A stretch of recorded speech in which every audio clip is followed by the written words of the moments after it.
سلام دوستوں، آج ہم بات کریں گے نیٹو کی، جس کا نام ہم نے کبھی نہ کبھی ضرور سن رکھا ہوگا۔ نیٹو کیا ہے اور یہ کس طرح کام کرتی ہے اور اس کی فنڈنگ کیسے ہوتی ہے،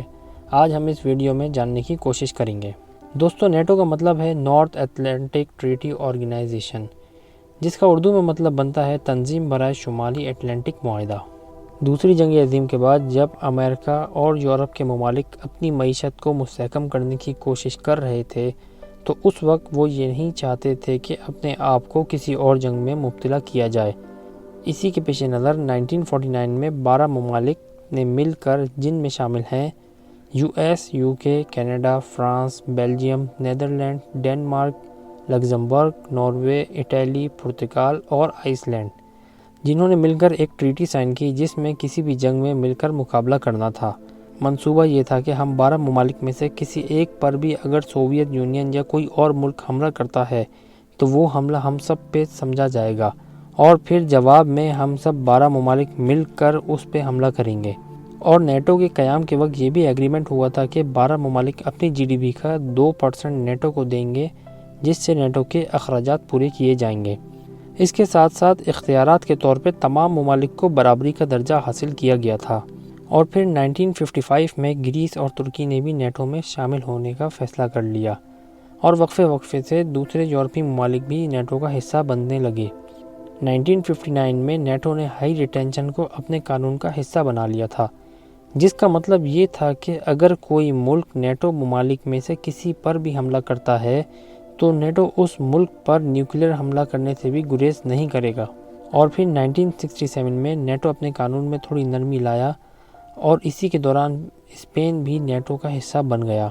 پھر اس کے بعد سوویت یونین نے افغانستان پر حملہ کر دیا،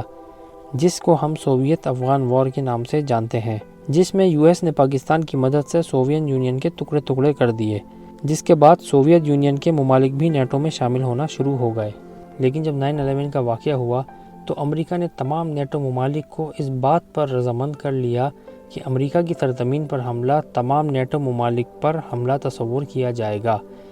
جس کے نتیجے میں نیٹو نے افغانستان میں لڑائی شروع کر دی۔ اور اس کے بعد اسی طرح کی ایکٹیویٹیز ہمیں عراق اور شام میں بھی نظر آنے لگیں، جس میں تمام نیٹو ممالک کی رضامندی بھی شامل تھی۔ جیسا کہ آپ کو بتایا گیا تھا کہ تمام ممالک کو برابری کے اختیارات حاصل ہیں، اسی لیے کسی بھی حملے کی صورت میں تمام ممالک کی رضامندی شامل ہونا ضروری تھی، جس کے بدلے میں تمام ممالک اپنی GDP کا 2% دینے کے لیے پابند تھے۔ مگر کافی نیٹو ممالک اپنی GDP کا 2% بھی نہیں دے پا رہے تھے اور معاملات یہاں تک آ گئے کہ امریکہ اور کچھ ممالک ہی اپنی GDP کا 2% ادا کر رہے تھے۔ اور پھر ایک وقت ایسا بھی آ گیا کہ نیٹو کے 75% اخراجات اکیلا امریکہ ہی اٹھا رہا تھا، جو کہ امریکہ کی GDP کا 8% بن جاتا تھا۔ اور یہی وجہ تھی کہ نیٹو پر امریکہ کا انفلوئنس بھی تمام ممبر سے زیادہ ہونے لگا، اور آج کی تاریخ میں نیٹو کے کل ممبران کی تعداد 30 ہو گئی ہے،